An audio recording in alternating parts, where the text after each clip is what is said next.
live.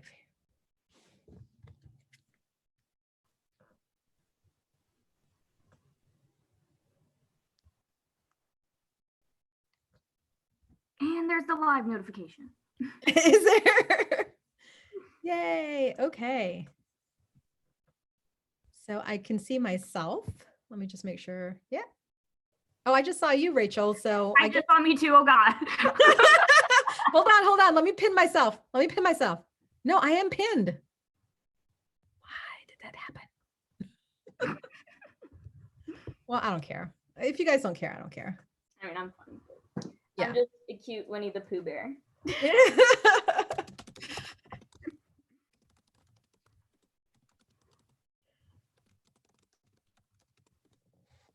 You are kind of looking like Winnie the Pooh with the colors going on. I love it. Onesie, like.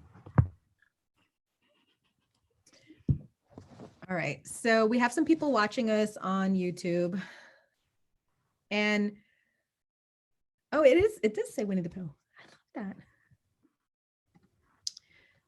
So tonight's talk is, I did this talk about 5 or 6 years ago, because when I came into the metaphysical path, I noticed there was a discrepancy with what we learn and then how we're supposed to live our life. And then I noticed that sometimes the two don't always marry well. Case in point, up until 3 months ago, I used to drink alcohol like a fish, right? And then there was a lot of people on the spiritual path who had something to say about that. Up until 3 months ago, I ate all kinds of meat, and again, a lot of people on the spiritual path had something to say about that. So it was very disturbing for me, because when I came to the spiritual path, I thought I was coming onto a path that was full of like unconditional love and acceptance. And I had no idea just how judgy it could get, if that makes any kind of sense. So, hey, Teresa on YouTube. So I came up with this talk about 5 or 6 years ago because I realized I wasn't the only person struggling with this, that we all were struggling with trying to live this balanced life between following our egoic desires and then also following spirit's desires. And I wanted to just have like a real honest chat about it, see where you guys were about this. And then hopefully let's put our minds together about how this can be different. Hi, Angie. So that's what tonight is all about. And I love that Rachel came on here and she was kind of like, hey, listen, I need to know what's going on because I'm having like some egoic issues today. I love that, because I love when I put up a talk or a chat or something, and then somebody's like, hey, I really needed this, because I'm like, okay, Spirit knew, because Spirit had this on the calendar 2 months ago, right? So for some reason, they knew that Rachel was going to come here tonight and say, I really needed this talk tonight. And that's what we're doing. So welcome everyone. For those of you that are in the Lotus Academy, you actually were given the Zoom link. It's in the Facebook group. So if you go to the Facebook group, Lotus Academy for Alchemical Transformations, you guys will find the Zoom link there. So you can come online with Zoom and come have a chat with me on Zoom. Okay. All right. Here's Phyllis. Hello, Phyllis. I just like her name. Like I want to do this and be like, hello, Phyllis. Same. Spirit fingers for Phyllis. Okay. So here's the thing that we want to, I'll wait till she gets completely connected in. And I'm missing my music, by the way. Did y'all know that Facebook barred some of my video this morning? Because I had background music going. Hi. Hi. We were waiting for you before we got started. Oh, no, you didn't have to wait for me. Please No, start. it was my fault. It was supposed to go off on automatic to post to the group. So I'm very grateful to you that you told me that it's not. It's, so thank you. You're very welcome. I'm going to mute out. That's fine. Yeah, you guys can mute out. Those of you that are on Zoom, you can mute and then just unmute or type in the chat when you want to contribute to this discussion.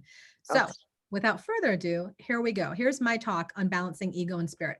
The first thing that I discovered so many years ago was that there is nothing wrong with our ego. And this is one of the things I want to address on the spiritual path, because we do have a lot of like warriors for the cause, if you will, that are like just cutting down everything to me enjoyable in life and saying, you can't do that, you're on the spiritual path. You can't do that, you're on the spiritual path. You know, I think of like kind of squawking parrots in the background, like, you can't do that, no. And it used to drive me nuts because, hey, Stevie, because it used to drive me nuts because I would be like, well, what's the point of being on the spiritual path if you can't have fun, if you can't like enjoy yourself? I can't eat this, I can't drink this, I can't make love to that, you know, like I just couldn't like understand it. So I had to do a deep dive within my soul and do some research about this whole ego. And this is what I found. The ego, there's nothing wrong with the ego. Okay. The ego, if anything, is a defense mechanism that was created to keep you safe. So you, as an infinite being, there are many parts to you. That's why we call you multidimensional. That's why we call you multifaceted. There are many parts to you. And you have this thing called manas, which is the God mind within you. So we know the God mind as our higher self, right? So the higher self is that part of you that responds to the God spark within you. And the God spark is that part of your soul that is eternal and infinite, that comes from source. So the way you think about your God spark, the way you think about your soul and your manas, your God mind, hey, Angie, is that you think of the ocean. When you go to the ocean, there's the ocean. You can take a bottle and take some ocean water with you. You literally have all of that ocean in the bottle because every single drop of ocean will mimic exactly what is in the large ocean. And yet there's a large ocean. Does that make sense? So we are source. We are source embodied. We are just a little drop of the original picture. That is your manas. That is your God mind within you. The egoic mind is the mind that was created to handle the elements that we deal with. So what does that tell you? It tells you that your egoic mind was based and shaped off of your experience in life. So if you grew up having loving parents who gave you the world, you never had to suffer a day in your life, your egoic mind will be completely different than somebody who probably grew up in a single parent household and watched their parents struggled and inherited that. Do you understand? The egoic mind is going to be formed off of your specific experience. How can it be wrong? How can it be wrong? It's not wrong. It's created from what you know. And this is why we have the fight within us, because the manas, the higher source, we all have the same manas. Why? Because we all come from the same ocean. So that's when we can look at each of us, all these pictures, and we can say, I see me in you. I see me in you. I see me in you. Because that's the higher part of us that identifies with everybody else. But then the egoic mind will say, wait a minute, you're not white, you're not poor, you're not from a single parent family, you're not from America, right? The egoic mind is going to start to create the differences. Why? Out of protection.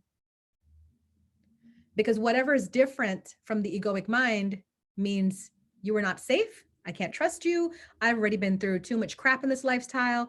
I don't need any more. So when we can see the egoic mind from that point of view, it makes it less the enemy. It makes it less treacherous and deceitful. Because sometimes we look at our egoic mind like Judas, right? That one, gotta be that one. Let us down. But our egoic mind is really not letting us down. It's just protecting us. And it's living in fear. So what happens when we live in fear? We put up boundaries that we don't cross to stay safe. Can you begin to identify the boundaries you've placed in your life? I'm not going to date that kind of guy because he's actually quite perfect and I'm going to mess it up. I'm not going to go for that job because I'm used to being in shitty jobs. I'm not going to live that kind of lifestyle because I don't know what that is to live without drama. Do you see? So the boundaries, even though it was created to keep us safe, it's a lie. Because the boundaries can only keep you within a boundary that is known. So if you've grown up with drama and tension and strife and struggle, that is all your egoic mind knows.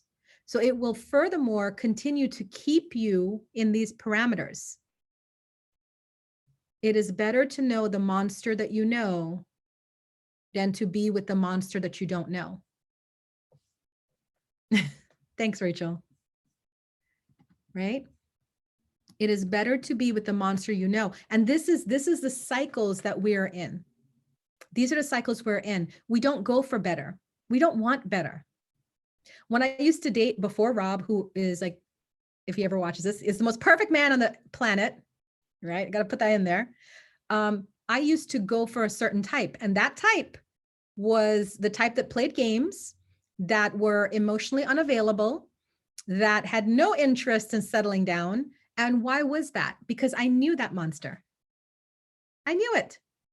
So there was nothing surprising they could throw my way. Was it hurtful? Absolutely. But I also knew pain. I knew pain very, very well. Yeah, Phyllis said, but I willed better and here I am. Now, not everybody can do that though. And that is where, when we have life coaches, that is one of the big mistakes that life coaches will do, is they will assume that everybody has that will or that power. And the truth is they don't. Because again, the egoic mind is different. So from a soul mind, a manas mind, you can see the potential in people. You can see the potential in those friends that end up hurting you. You can see potential in those men that end up betraying you. You can see the potential. But until people get there, they can't get it. Right? It's like when people look at women in abusive relationships, there's a lot of judgment there. I've actually had to work on abusive women where I just had to sit and hold space while they came into me week after week with bloodied noses and bruised eyes. But you understand, I understood that from her point of view, she couldn't see her way out. And who was I to judge, right? Who was I to not hold space for her? Exactly. Surrender and be fearless to being vulnerable. So if we are struggling with our egoic mind, understand that you are struggling against self-imposed restraints. Okay? It's hardly outside of us. I sometimes get people tell me, well, this is, like due to a past life, or this is my karma, or this is just my genetics or my hereditary, inheritance. Sure. If you want to believe that and you want to stay in that perspective lane, sure. All of those things will apply. But what I'm asking you guys is, just for a moment, just challenge yourself to think there could be something better for me. Thank you, Erin. Yes, I understand that very well. Anyone that's on a journey will have those constant battles with demons. I'll tell you guys something. I gave up alcohol for 3 months now. I've been sober, and I wouldn't call myself an alcoholic. I literally had to give up alcohol because as I started bumping up energetically, things just weren't vibing with me anymore. I literally would have like one glass of wine and I would feel so nauseous and sick. It's like I drank the whole bottle. So to not put myself in that anymore, I just stopped drinking alcohol. People ask me, oh, did you give it up for good? I don't know. I don't know what, right now and here, I've given it up. But you know what's funny? Even though I know the pain that alcohol causes me, literally physically, don't I still crave it? I do. Right? And there's days that I'm just like, oh my God, today needs a good glass of, red wine, Apothic Red. I was trying to remember my brand, Apothic Red, a good glass of Apothic, with some meat and cheese. That's what I need today. But the truth is that if I went down that road, it would really turn my stomach. And that right there is a good representation of what the egoic mind does to us. We already know the consequences that's going to happen, but we still want to do it anyway, because the monster that we know is better than the monster that we don't know. So a question came up: what would you recommend for someone who realizes it's the ego and it's coming from yourself, but not sure where to go from there? Yeah. If you realize it's coming from the ego, you hold space for yourself. You hold space for yourself because there's something being worked out right now. Okay. I believe that you have to live a balanced life, honoring the ego and honoring your spirit. You see, we all want to be up here. Up here is where our spiritual lives are, whatever that looks like to you, right? So we all want to be up here with the manas, with the God source. We want that God spark within us to shine more brightly than the egoic part of us. But Heidi, but the truth is that until we can get here, we're going to have to tolerate us here. We're going to have to tolerate us here. And we have to trust that why we are here, we are working through. So if you guys want to give me some examples of what you're struggling with, I can put this concept better into words for you in a detailed description. Okay. Like for instance, here's what I'm going to tell you. I can use my own self as an example. The God source part of me wants me to be vegetarian. Why? Because I feel better. And it's not about, I know for some people it's for the pets and the animals and the cruelty. I get that. But for me, it's health. It's health. I want to be vegetarian for health, because when I eat meat, when I eat cheese, when I eat dairy, everything just explodes within my body. It's like an internal combustion, right? So I want to become vegetarian for my health. So that's my goal. That is what I'm working to. And I know I'm going to get there at some point in time, because the God source in me identified it and says, this is where we're going to go. So we're going to go. The ego part of me says, you cannot take away meat and cheese platters from me. Are you out of your mind? That is the one gift God has given us. You already took away the wine. You can't take away the meat and cheese platters. Okay. So I'm like, okay, cool. This is what we do. We make a plan to get there, because ego, I'm not going to be mad at you. I'm not going to be mad at you. I'm not going to judge you. I'm going to hold space for where you are, because you are fearful of what this is. You've never experienced this life. You don't know what this is. You only know that meat and cheese and wine makes you happy. And you're holding on for dear life to the little bit of happiness that it brings you. So I'm not going to judge myself for that. I've gotten rid of the wine, and now I have the meat and cheese platter. Eventually, it'll go down to cheese and crackers. Eventually, it will go down to veggie sticks. You know, it's slow progressions. It's slow progressions. So whatever question that you bring, show me your questions and I will help you through it as well. Let me see. I got some comments coming in. Trust and surrender, one thing at a time. Exactly. Phyllis says, our body responds much better to natural things that nourish our cells on every level. Acceptance. Little progress is still progress. I love this. So when you're living on this planet, you have to understand that you're not here to just be this spiritual being full of love and light. If that was the case, we'd all be dead by now and on the other side. Because the other side, you don't have things such as, food, love of food, love of sex, like all the material things, all the feel things aren't there anymore, because that's why you don't have a body on the other side. You don't have a body because you don't need to experience things. You don't need to feel things.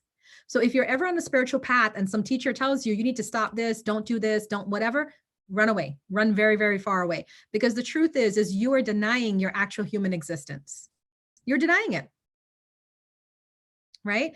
If you want to be all spiritual, where you're like just, giving up certain things and things that you love and this and that, just because for this higher ideal, you're missing the point.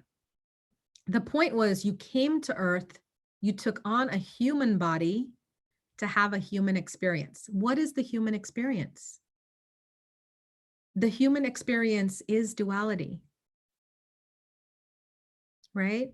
Your mindset doesn't have to be in duality, but your body does, because we live in a 3D world. So If your body wants to go out and have a night out, on the town at a bar with your girlfriends, do it. And if the next day you want to go to church and pray, do it. The truth is, all of your experience is what's contributing to your spiritual upliftment. And you can't lock yourself in a cage. You can't hide away and throw away the key to be something that you really aren't desiring to be. What you are called to do, where your joy is, where your pleasure is telling me what you need right now as a soul to feel good. When it's time to move on from it, you'll move on from it. Okay? So how do you live this life in a balanced way? Let me just check YouTube, make sure there's no comments coming in. Hey, Weeds. Okay, so everybody's there. Good. No questions on YouTube? All right. Hi, Carol. Okay, so what do you do to live this balanced life? One, you have to be honest with yourself. You have to be honest with what you can give up for the sake of yourself. Like for me, it's health. Of course, if it's a health reason, you want to give things up. But if you're trying to give things up because this is what is demanded of you or what is required of you or what spirit wants you to do, stop it. Stop. Those are all wrong reasons. You have to want to give up stuff because you're just like ready. You're tired of it and you want to give it up. And you can do it. You know how I know you can do it? How many of you, let's play 5-finger game right now. How many of you have walked away from friends who no longer are on the same path as you? How many of you have stopped hanging out at like the bars or nightclubs like all the time, maybe every now and then, but all the time, and you rather like a drum circle or a meditation night? How many of you have stopped reading like romantic novels or horror stories and instead like are now craving Gaia TV and real life documentaries? I'm calling you out. I'm calling you out for a reason, because you did it. And look how easy you did it, right? Why did you do it easy? Because it was time. So if the thing you're struggling with right now, it's because it's not time. And the biggest problem here in this little in-between space is you're judging yourself. You're judging yourself. And that is the worst thing you can do. You have already, in all of your circles, you already have a lot of people judging you. You know what it's like to be judged. You know the pain that comes from other people unnaturally and unrighteously putting you in a box. Why would you do the same to yourself?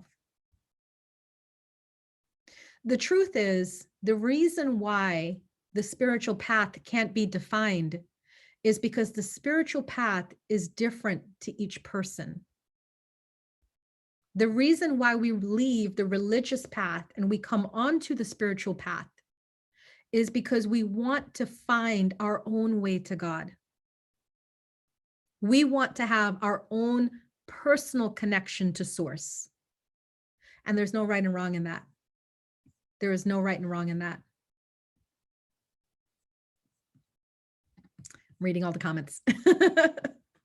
Hi, Kelly. Hi, Carol. Okay, so I'm just reading the comments on YouTube. If you guys have questions for me, we're talking about ego and spirit and how to create a balanced life. So if you have questions, YouTube or Zoom, you guys can unmute and ask me, pitch in anytime you want. Anything that you guys got going on. So let me ask my YouTubers, not my YouTubers, my Zoomers, what do you have to contribute to this?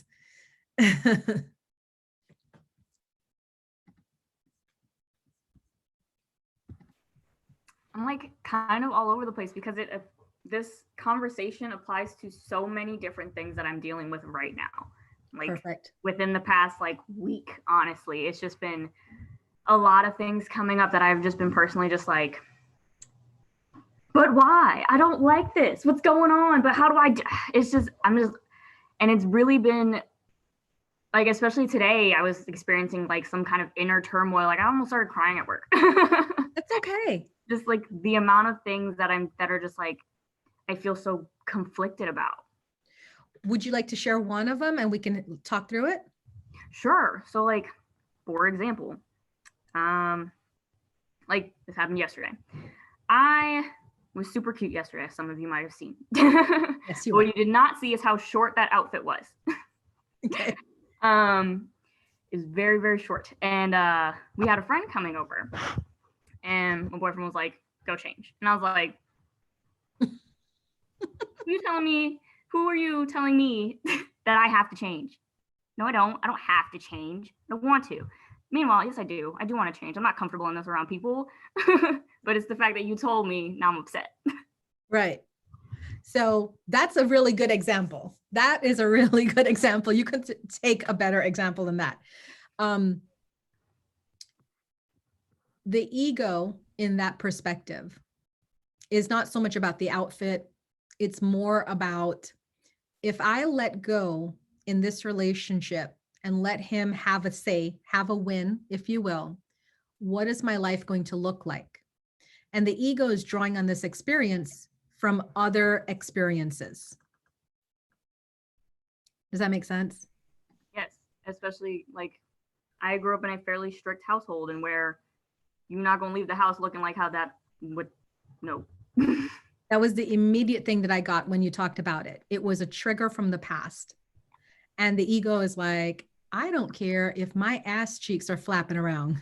You are not taking me back to that place that I grew up, where I witnessed women in a similar situation and put in uncomfortable situations where other people have expressed their opinions on them, their bodies, their choice of clothing, whatever. And I'm not going to do it. So here's the beautiful thing about your situation, though. You gained awareness, because immediately when it happened, you gained the awareness that I actually agree with him. I want to change. I'm actually understanding this has nothing to do with the outfit. He's identifying I'm going to be uncomfortable. I'm identifying I'm going to be uncomfortable. We're both on the same page. So when this actually happens again, you're going to actually have a different outcome. And that's the beauty about awareness. You know, a lot of times when people come to me and I'm doing the whole soul coaching thing, the first thing that people want to do is go into, how do I change this? And I say to them, why is it not enough that you just gained awareness?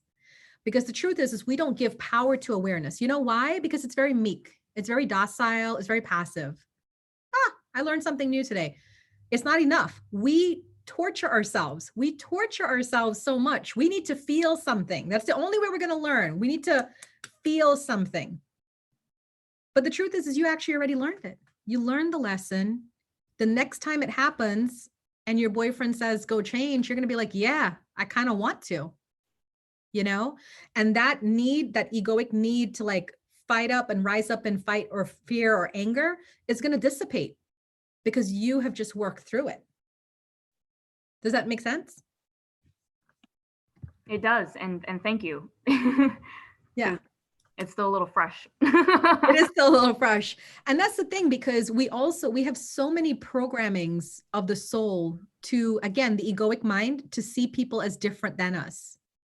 Now, if we were to go into the higher level, the higher consciousness of said boyfriend, I'm pretty sure we would find similar vibrations between Rachel's soul and his soul. I don't want her to feel uncomfortable. I already know how she feels about her body or her legs or whatever. And this person coming over, I might have some intel on that person. I don't want them to see Rachel and her vulnerability. There's like always a connection at a soul level, because that's why soulmates, twin flames think alike, because they can read each other on a soul level. But the egoic mind is going to come in a way and say, well, you need to say it to her this way. And then the egoic mind is going to say, well, you need to hear him this way. And therein comes the differences. So this is a good example. Thank you, Rachel. This is a good example, because whenever we get faced with situations like this, the first thing we do is we go up to our higher self and say, what is that higher soul of that person trying to convey to me? I rarely believe that there's people who are evil. I rarely do, because the truth is we've all been born and come from source. So the only way somebody would try to hurt me is because they are so far removed from the light that they actually believe in their soul we're different. But it takes us getting to see through that BS and to remind them of the light within themselves. Does that make sense? Teresa said, I found if I give something up, it's because I no longer have a taste for it. For example, this could pertain to food, but that could well apply to activities and people as well. And Teresa said, and Rachel was super cute yesterday. Yes, she was. Thank you, Teresa. You're so kind. And a lot of people are identifying with your, because you got like me. A lot of people are just saying, they're identifying with what you're saying.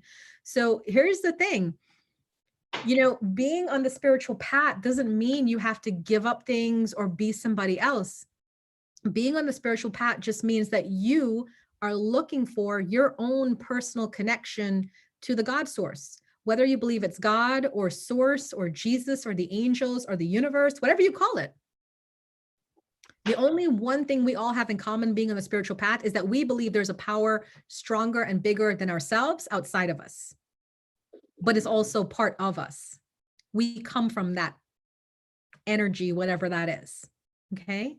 So that's why it's important for you to understand that whatever way you choose to get to source is your way. In the beginning, in one of the ancient cultures, I can't remember if it was Mayan or Incan or Aztec, it was one of the older cultures.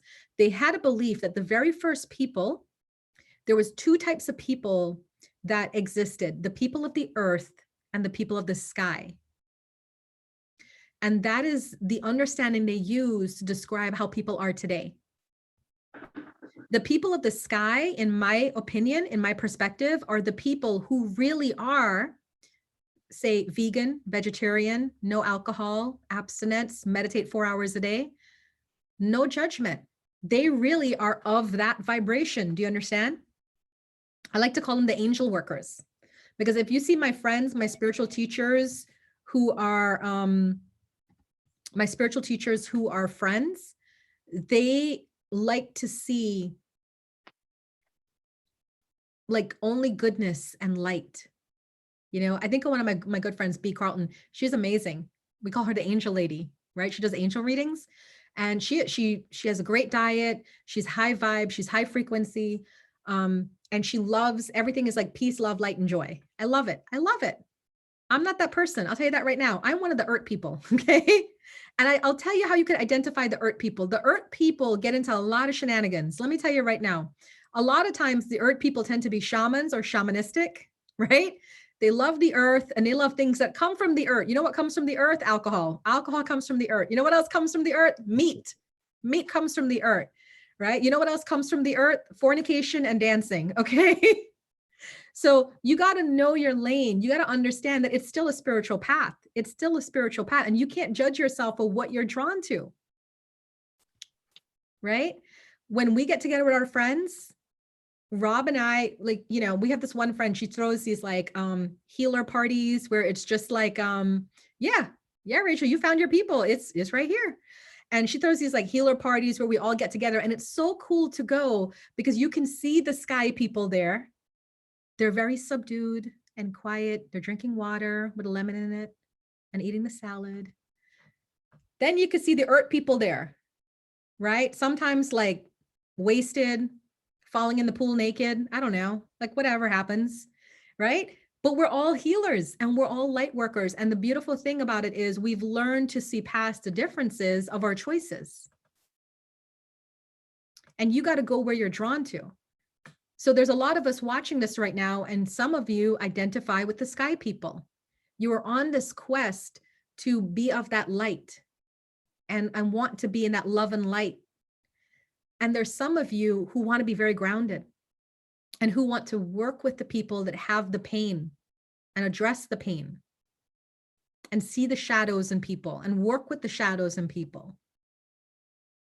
I'm an earth healer. I'm an earth healer and I own it.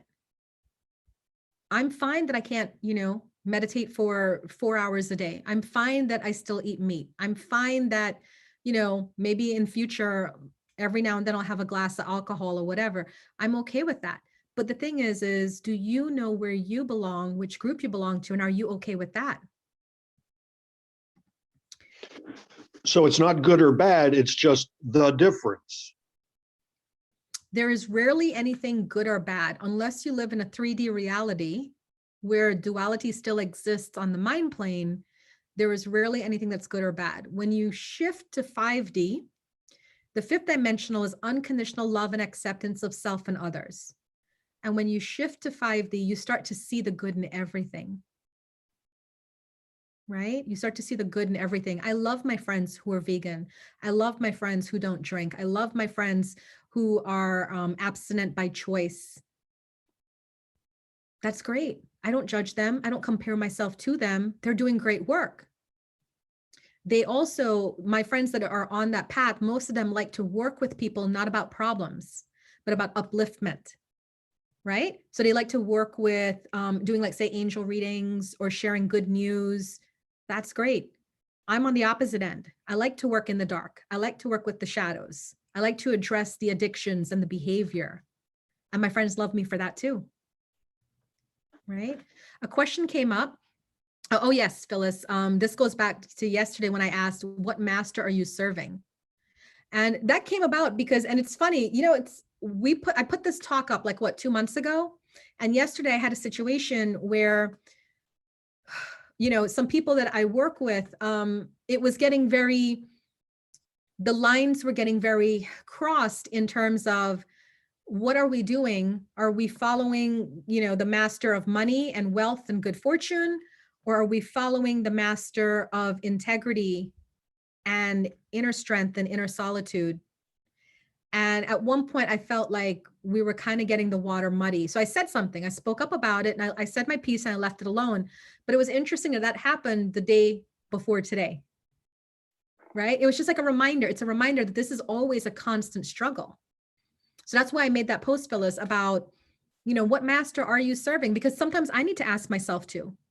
I get caught up too. I get caught up in it too. And I had to ask myself that day, Uma, who are you really serving? And then I had to remind myself, you are here for service. You are on the path of service. That is what you are. Everything else is secondary. Surface Yeah, comes first. but let me interject. I hear what you're saying, and I definitely don't disagree, but I feel like, and I can only speak for myself, I feel like if I am being true into, you know, as far as what I believe and how I'm living my life, and um my daily surrender and my daily practices, it's going to yield that abundance. But abundance to me doesn't just suggest monetary. It's everything encompassing. And when you change your perception and you lead with the right intentions, what feels good, everything else is going to follow. That abundance will follow. Monetary things will follow. I am not of this. How can I put this? I know which master I serve. So because of that, I am blessed beyond measure. Because I it's take the my ego. Yeah, I out of think it. it's an interesting perspective, Phyllis, but you got to remember that it is solely your perspective for yourself. Right. That's why I say, for me, it's where I'm at. It's my path. Right. So, and I've had this discussion, and I've had someone that I worked with closely, and this is a very, very touchy topic, because I feel like there are certain people who are very, very driven, and it's no disrespect. I pay respect to all, to where you are in your path and how you're led. And you're absolutely right. I don't want to take that away. I don't want to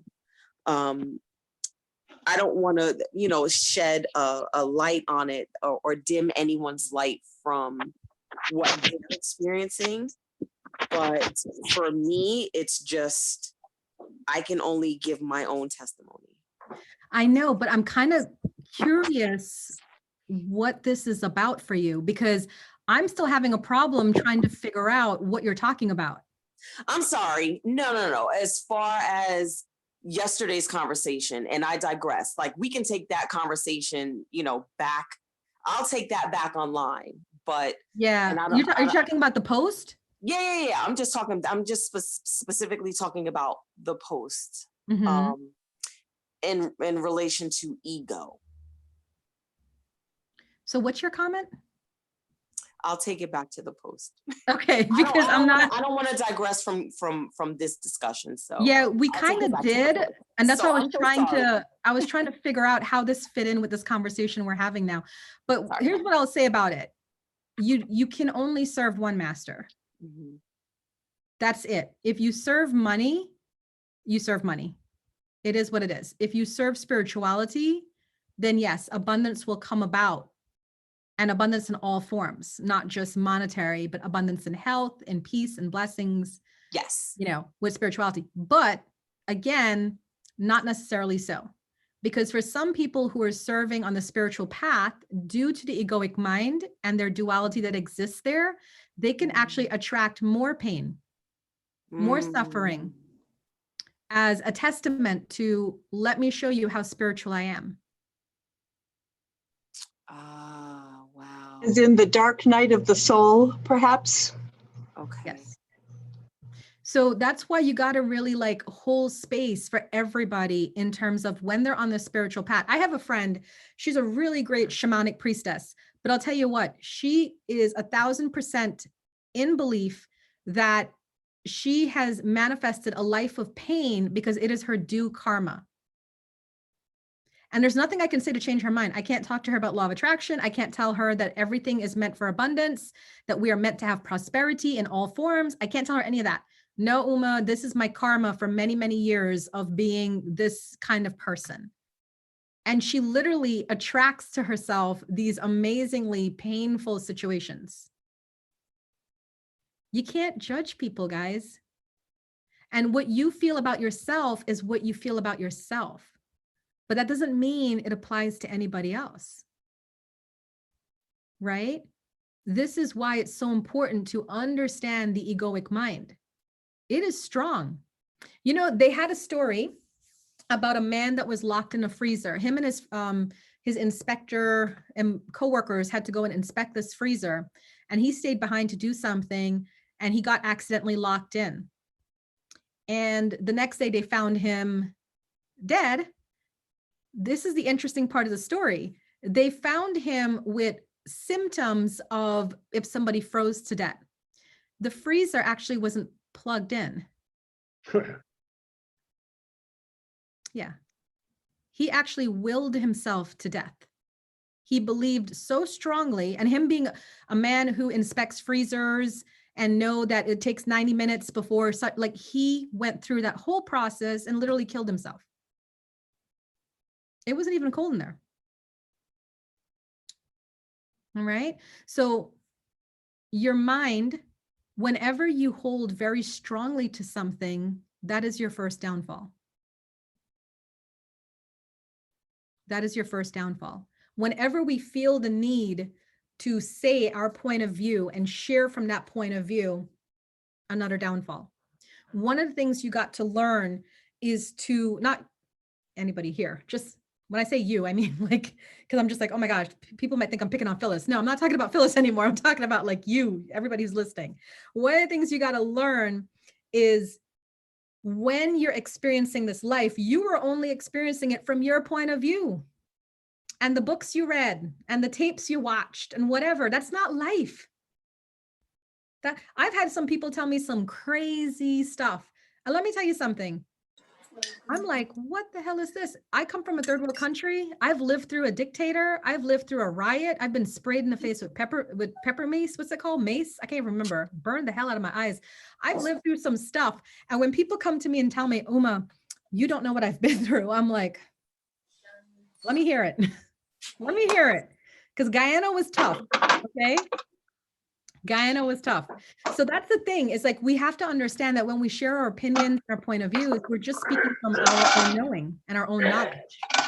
I'm going to ask somebody to mute. Who is unmuted that we need to mute? Okay. Mute. Okay. Right. We have to like share that. Okay. I see some stuff coming in. Sorry, guys. Let me get back to supposed to be. Is there any? What's this? Do people transfer from one to another? I feel like I'm transitioning to sky and less earth.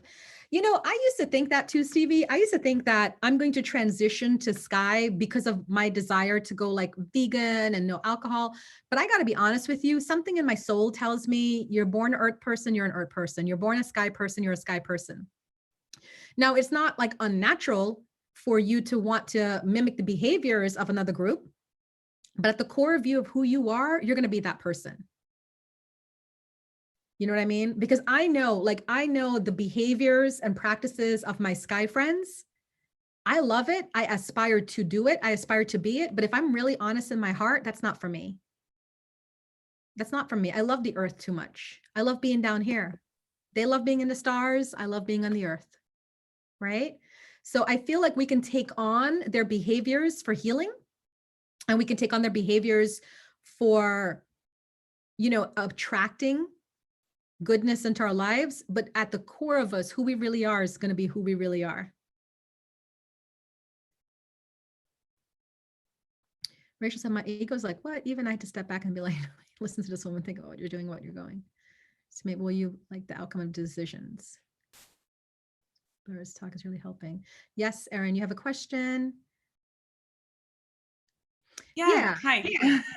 Yeah. So I definitely, like, for years have always said, I feel like I've been through too much stuff in my life to not be of help to other people. But I feel like, and this talk came at such a perfect time for me. Like tonight, I was just having such an issue, struggling actually with my sobriety. So this is all very like synchronistic for me, but been sober 8 years, and I just feel like I've been through so much and I want to help people, but I feel like I'm waiting to feel perfect. I feel like it's my ego telling me like, you're not good enough, you're not worthy. And that's still, I guess, my hurdle to overcome.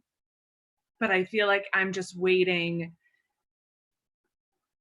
I don't know what I'm waiting for. And being part of this group has been so inspiring. And I feel like it's going to help gain my confidence, but it's a struggle with that ego. And like this talk has been super helpful in understanding that more. Like I understand pride and humility, but this other stuff is now coming to the forefront of my mind. Like, what am I waiting for? You know what? I'll tell you what you're waiting for. Are you ready to hear what you're waiting for? Yeah. Sure, you ready to hear what you're waiting for? You're waiting for the day Right. when you're waiting for the day when nobody will judge you. Oh. You felt that, right? Yeah, or maybe like, my parents not to judge me. They're my source of trauma. And yeah, it's hard to put myself out there. And I know I have so much to give, but I'm holding myself back. And I don't know why. I'll tell you, when I stepped on the spiritual path 11 years ago to actually serve, because we've all been on the spiritual path since we're born. Ain't nobody can tell me, well, I just started since you were born, you've been on your spiritual path. Okay. Let's not mucky that up. But in terms of like serving, I stepped on the spiritual path 11 years ago. And here's what I'll tell you. The desire to help was stronger for me than the fear of being judged. The desire to help became stronger for me than my fear of being judged, because I too had a lot of fear of being judged. And when you get to that place where you're just sick and tired of being sick and tired and watching your community fall apart, you will move. I guarantee you, Erin, you will move, because there is this part in us as light workers that we cannot allow the communities that have been entrusted to us to fail. We cannot allow the communities that have been entrusted to us to fail. Are you guys hearing me? That is what's going to cause you to move. So the struggle is not really a struggle. The struggle right now is between your mind and your soul. Your soul knows what it has to do.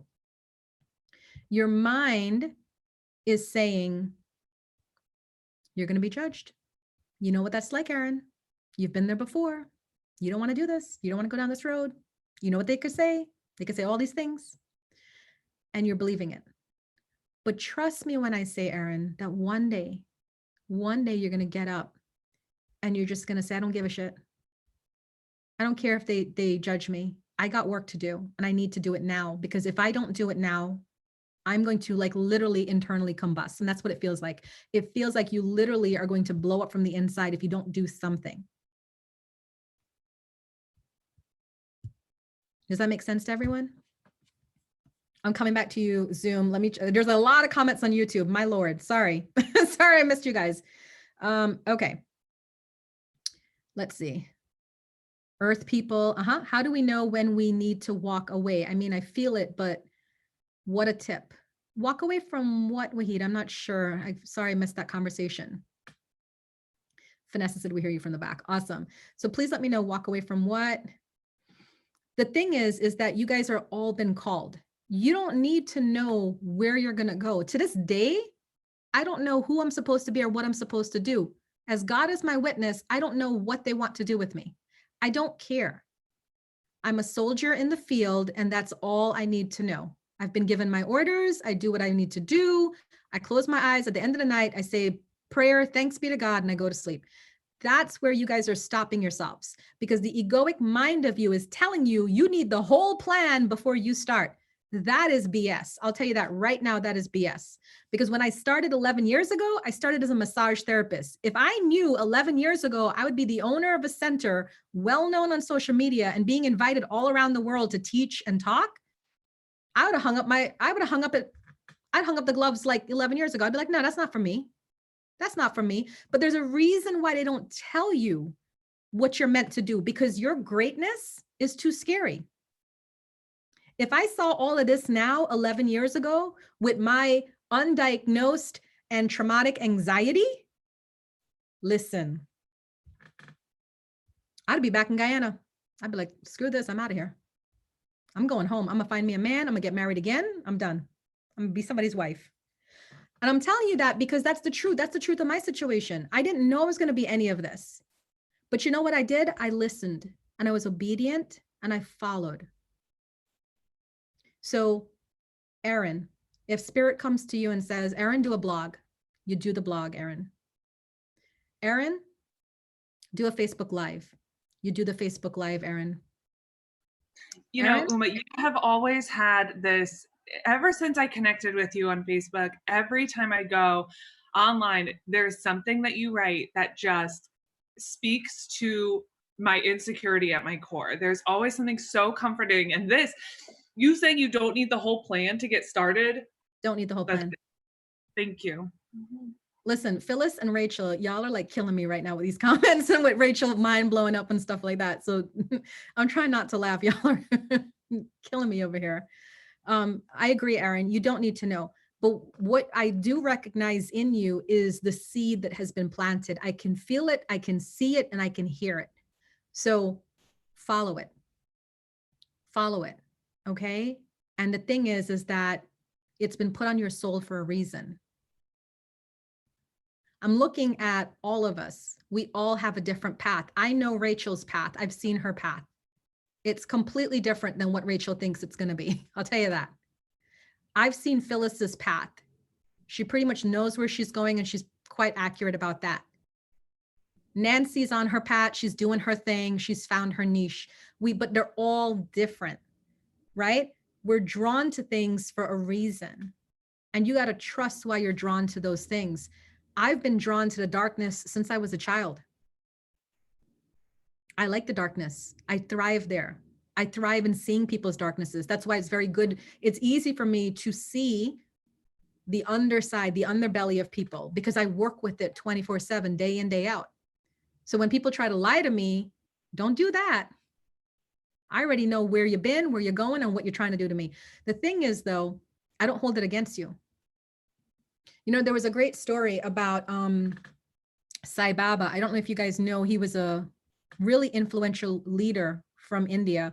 He had this really cute little Indian afro. You can Google pictures of Sai Baba. And he was walking with his, I don't want to call them disciples, I guess his... They're called devotee. Thank you. You're welcome. Thank you, devotees. He was walking with them and there was a crowd of people. And there was this child that was like in a wheelchair and his legs were broken or something like that. I can't remember the whole story about the child, but he was a disabled, and he had the gift of healing where he can lay hands on people and they healed. And he passed the child. And one of the devotees said to him, well, wouldn't you lay hands on this child? And he said, let me ask you something. If I told you that child standing there with, sitting there with the mother behind, if I told you that that child in another lifetime was an unscrupulous taxman who taxed the hell out of people, took everything they had, and the mother supported him, they ran like these little games and supported him, would you heal him? And the devotee said, no, of course not. And immediately Sai Baba went and laid hands on the child and healed him. And you know what he said? He said, that's the difference between you and me. I can see all of that and I can still love. There's a reason why we're not given all the knowledge, because the egoic part of us is going to want to react. Until you reach this place where the egoic side of you has subsided, it's calmed, it's let go, and you can just see everything as the way it's meant to be seen, you will not know everything. Does that make sense? So stop asking to know. Just be, just do. That's all that's required of you.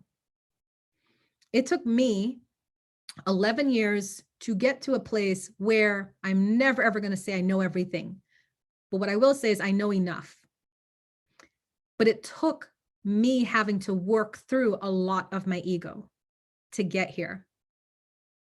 When I started 11 years ago, I was not the nicest teacher. I was not the nicest healer. I had my own shit I was dealing with.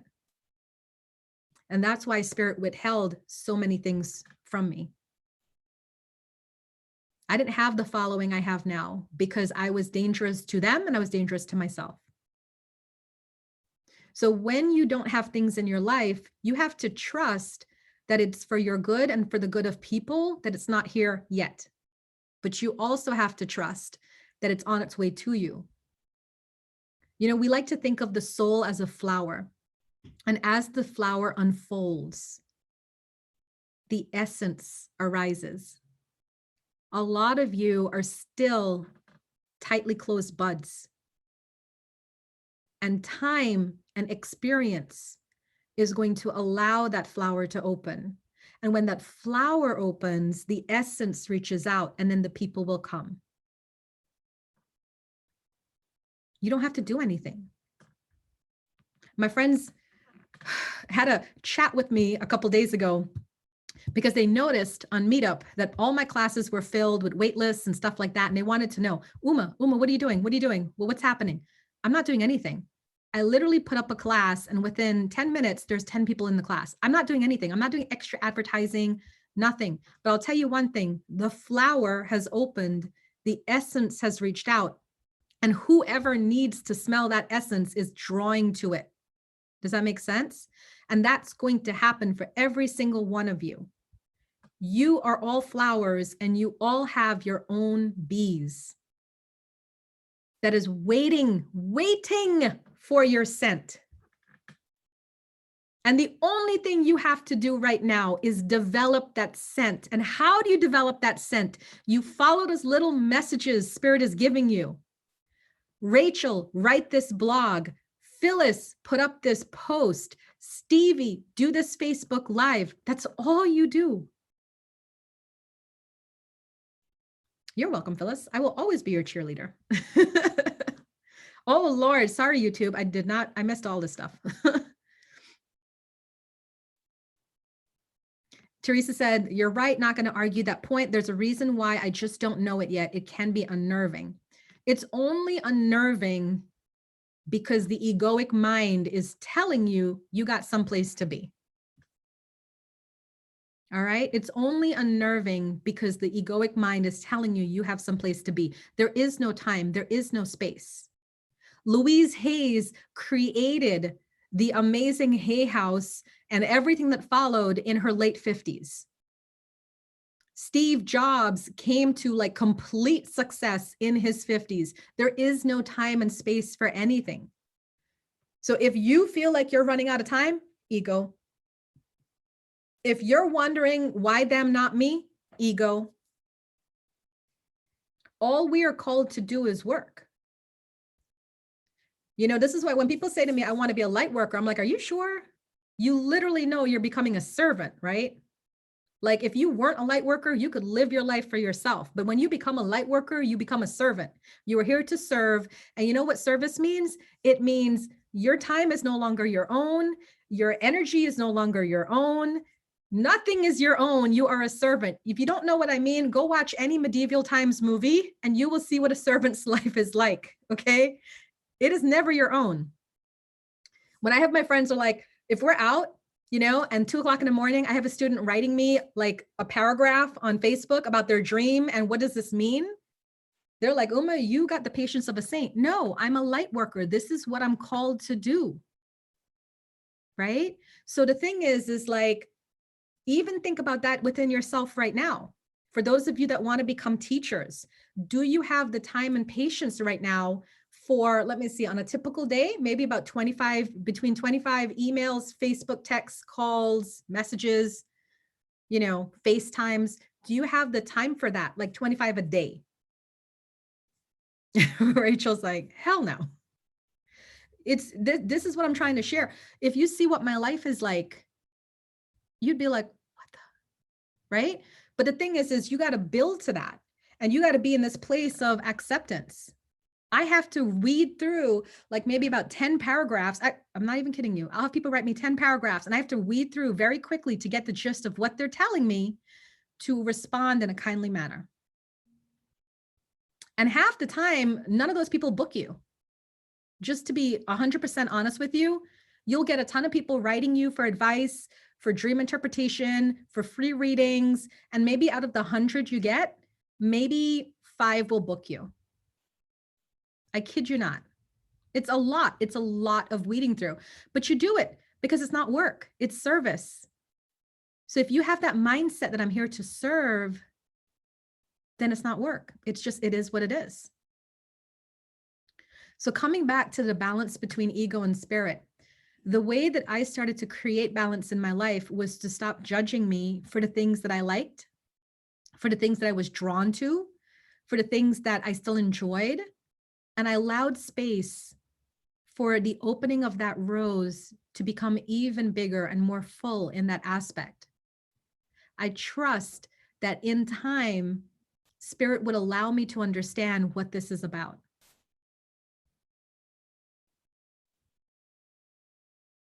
Does that make sense? All right. So, On a roll tonight, baby. when am I not, Miss Nancy? When am I No, not? it's true. It's true. So what would you guys like to discuss?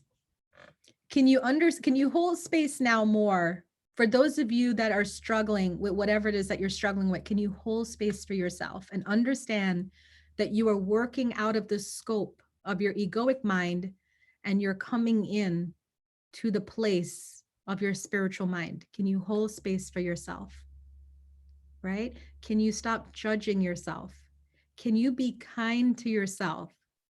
You know, if any of you were a coach and you were working with somebody who wanted to lose weight, if that person came back to you after a week and said, oh, I'm so sorry, coach, I ate a whole chocolate cake by myself, would you say this to them? Well, you are just a stupid fat bee. I am so sorry. You are never going to lose weight. You're going to be a pig for the rest of you. Would never say that. Never. But how many times do we say things similar to ourselves? Oh, you're supposed to be a spiritual light worker, but you're having those thoughts, huh? Yeah, look at you. You're Satan himself. Right? We do this to ourselves all the time. So we have to allow ourselves to the space that we allow other people. And the truth is, the spiritual path, it is open, because if anybody asks me, define what the spiritual path is for me, I say The spiritual path for me is my personal relationship and development with source. That is what it is for me. I want to know why, as a soul, I came here to this land with this longitude and latitude, why I picked this particular place, what lessons did I come to learn, and what gifts did I come to share? That is the spiritual path for me. Why did I pick this location? What did I come to learn? What did I come to share? What is the spiritual path to you? And can you all see now that you're actually living your spiritual path? You're living it. Every time each one of you put up an inspirational post, you're living it. Every time each one of you is vulnerable about your shortcomings, you're living it. Every time each one of you holds space for another person and not say, I told you so, or I know better, or whatever, right? And you're just holding space, you're living it. All right. Now is the fun time. Questions, comments, concerns. Oh, Vanessa said, asking for help is a struggle for me. I don't want to burden anyone. That's your ego, Vanessa. That is your ego, because the ego, again, like we said earlier, is going to show you separation. But if you go to your original self, your source, you're going to realize that we're all one. So when you're asking for help from someone else, you're essentially asking for help from yourself. So if you choose not to ask for help from yourself, then that is actually self-inflicting pain. That's why it feels so hard to do things on your own. Because you're cutting off the eternal infinite supply of abundance when you try to do things by yourself. Teresa said, holding space, I'm getting better. It's been a process. It's very much a process. If anybody asks me, what is one of the hardest things you've had to learn on the spiritual path, I would say it would be holding space. Because the ego part of us wants to jump in. It wants to help people. It wants to, you know what we really want to do? We really want to show people, look how good we are. Look how good I am. You can congratulate me now for helping you. And it's true. We all want recognition. We all want significance. We all want to mean something to someone. So when you have to practice holding space, essentially what you're doing is you're helping someone by letting them solve it on their own, and you're just being there for them, but you're also showing yourself that you are enough. And how many of us struggle with, I am not enough, right? Wahida says, it's funny, I didn't realize that what this talk was about, but it makes much more sense now that we have two separate, our expectations for ourselves to what is a reality. Totally agree. Be kind and loving to yourself. Yeah. You know, in living a balanced life, you got to honor what you're feeling and what you're knowing and what you're sensing. And all of that may not agree at any given point in time. I can agree right now, 808, as I say this, I can agree that a vegetarian lifestyle is the best while I eat a chicken drumstick. I can totally do it. And that's what people are missing about the spiritual path. Is the fact that you can live and exist within duality and still be 100% accurate. But you know, the 3D part of us only want to look for the edges. We only want to look for where are you wrong. And that's why, you know, when I see some people debate, I'm like, it's interesting.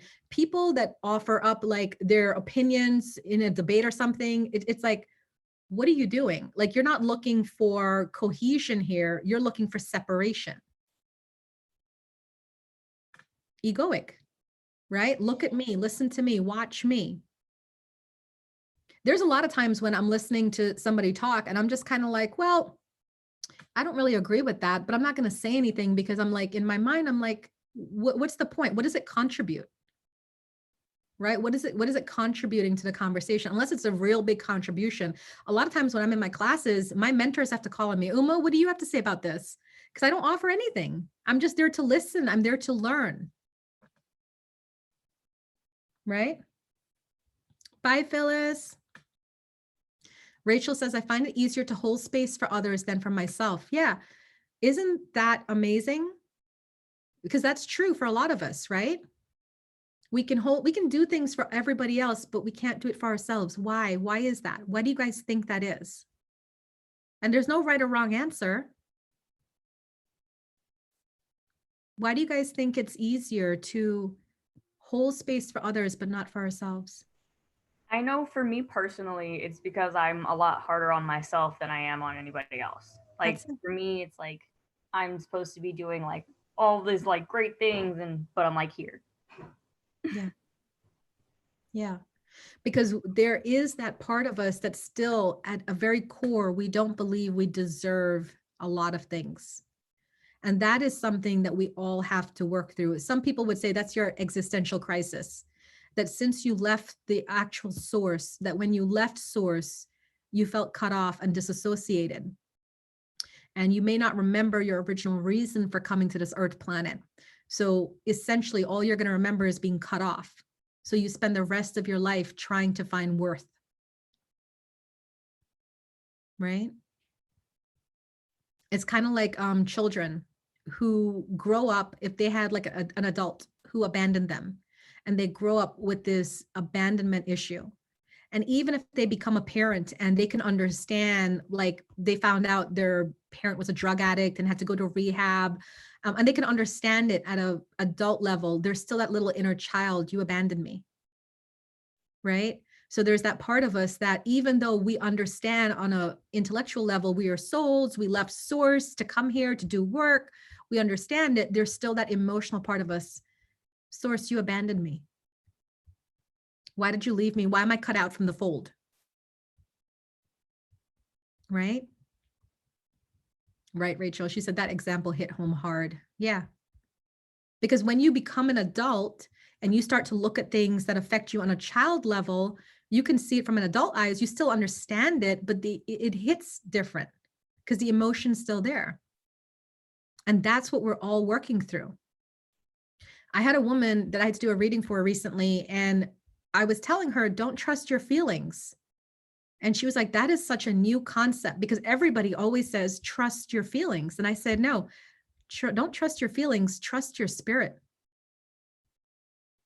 Trust your spirit. Your feelings are part of your egoic experience. Your feelings are formed off of what you already know. So your feelings are only going to take you back into situations that you already know. But here you are, little light worker, trying to attract different things for yourself. Your feelings aren't going to understand that, but your spirit will. So when I'm telling you guys, do things that are good for you, meditate, your feelings don't know anything about it. They don't want to do it. I'm telling you, leave those players alone.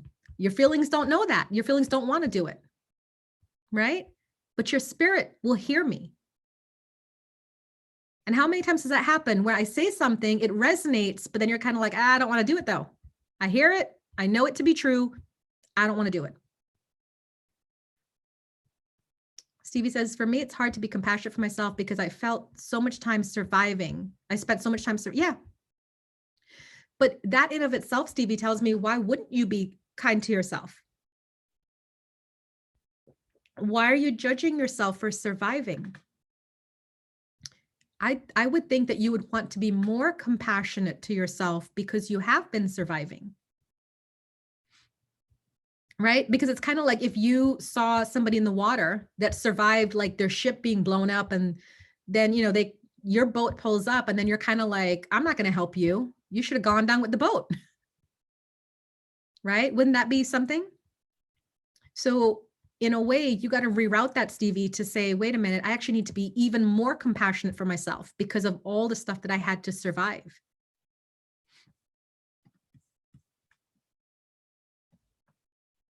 Gabby says, we've been taught not to be selfish, put yourself last. Yeah, and who's teaching us that? Right? Who's teaching us that we need to put ourselves last? And there's so many people that would benefit from you putting yourself last. Think about that for a second. If your parents are telling you put yourself last and you live with them, then they stand to benefit, because then you would put them first. If your spouse is telling you to put yourself last, then they would benefit because you put themselves first. If children tell you to put yourself last, they benefit because you put themselves first. Always look at who is telling you what, and look to see what the actual intention is there. It is never about you. It is always about them.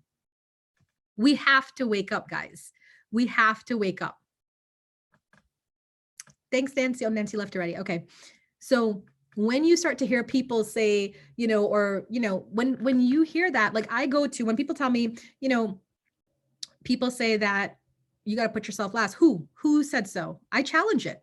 Get in the habit of challenging things. Don't accept things just because. Get in the habit of saying, wait a minute now, who's telling me this? Why are they telling me this? What's in it for them? Because there is nobody on God's green earth that's going to come to you and give you something that will 1,000% benefit you and not benefit them. You get that? That's just the way life is, guys. I told somebody one time, this woman was supposed to have like really hurt me. She didn't hurt me. And my friends were like, oh my God, I can't believe she did that to you. And like, why are you not upset? Why are you not mad at her? And I said, because at the core of it, people are going to do what people are going to do. And if you start understanding that, that is the biggest life lesson you can learn. You will never be hurt again. People will always look after themselves first. So if you can understand that, then whenever somebody hurts you, you could see past it. Oh, I get why she hurt me. She wasn't thinking about me. She was thinking about her money. Oh, I get why he hurt me. He wasn't thinking about me. He was thinking about where he's going to go live. Right? You start to see things as they are, and then you don't take things personally anymore. Anyways, I've been talking a lot. So I only meant for this to go for an hour. So I'll just take any last comments, any last questions before I close off. Sorry, I didn't mean to keep you guys here so long.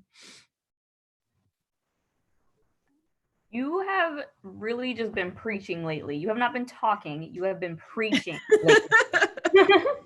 I appreciate that. I want to be a preacher, so. We're on the way. I'm on my way. Thank you. Thank you.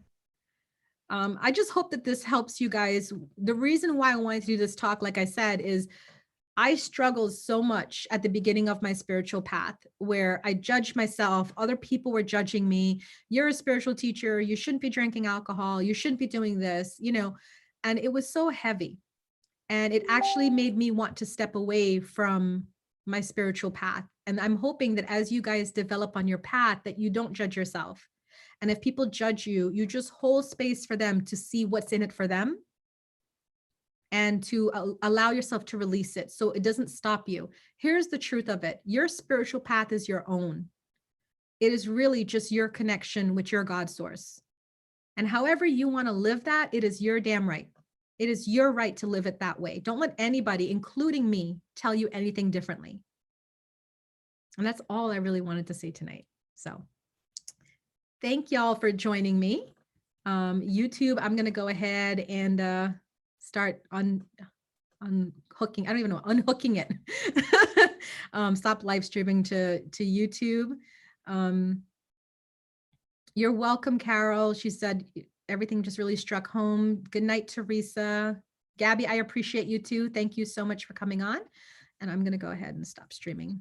Thank you. Thank you.